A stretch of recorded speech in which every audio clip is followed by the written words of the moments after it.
Welcome back to Session 6 of the JA Career Success Program. In today's activity, you will need the table tents, the career guides, the job requirement cards, the high growth job profile cards, and what you'll notice is that there are 4 cards and then there's a spacer sheet to indicate where the next set occurs. So each group would want to get 4 of those cards, and then the Career Success Toolbox. This activity talks to the students all about high growth jobs. We want to make sure that when they actually get out into the real world and as they've completed their education, that the jobs that they desire are going to be available. And so this is exploring what some of those jobs are and what some jobs might be that they want to focus on throughout their schooling. The introduction provides some great talking points to introduce this topic, and then the activity has a few steps to it.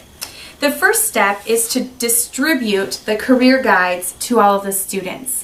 What we want to talk about is that there's kind of 3 parts to finding the perfect job for you. One is to consider your skills, one is to consider your interest, and the other is to consider the job outlook. And so those are the 3 components to this activity today. The first thing you're going to start with is to talk about skills and how we get those skills. The book suggests that you have the students work in small groups or individually to look at this graph and to kind of just mention what sticks out. We would encourage you to hold this as a whole group conversation and talk about this as a large group.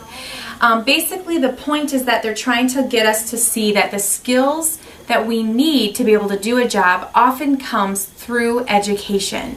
And so this graph and the talking points in the guidebook will help you guide the students through the discovery of skills and the connection to education. The second portion is to have them consider the 16 career clusters. The centerfold of this guide walks you through all 16 career clusters. The book encourages the students to take 7 to 10 minutes to explore these and to mark which ones might be of interest to them. Again, the connector is that we want to have the skills to do a job well, but we also want to be interested in what we are doing.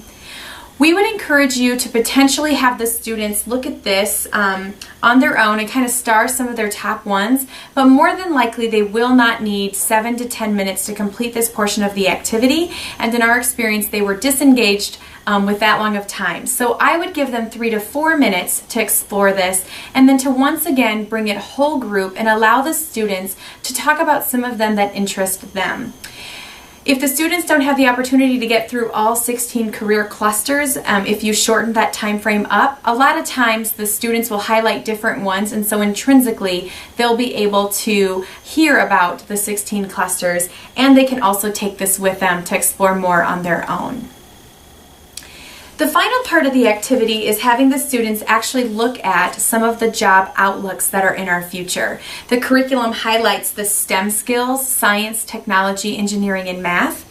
The specific baby boomer centered products and industries portion, as well as the skilled trades that have often been overlooked due to 4-year colleges as well. So those are the ones that they're going to highlight. The book suggests that you split the students into small groups and to give them each one set of these profile cards and a job requirement worksheet. What they are supposed to do is they are supposed to tear these cards apart and decide which profile these job requirements go to. So for example, the students can spread them out, and once they tear them apart, they can just put the card right on top of the profile that it is applying to. And then at the end, you can come back whole group and have a discussion regarding some of those findings. The answers are laid out in the guidebook to help you guide your discussion if need be. One adaptation we would ask you to consider is, instead of giving every group all 4 cards, what you could do is give each group one of the cards and have them choose which 5 of the job requirements match their card. And then what you can do is you can bring it whole group and have each of the different jobs share which cards they chose. And if there's any overlapping answers, then you can talk about why they thought what they thought and correct any misanswers that there might be. To wrap up today's lesson, you can have the students put their career guide in their toolkit for future reference and have them write down one of the jobs or one of the career clusters that they'd be potentially interested in researching more. And there's a website listed here where they can get some additional information after the JA class. Enjoy session 6.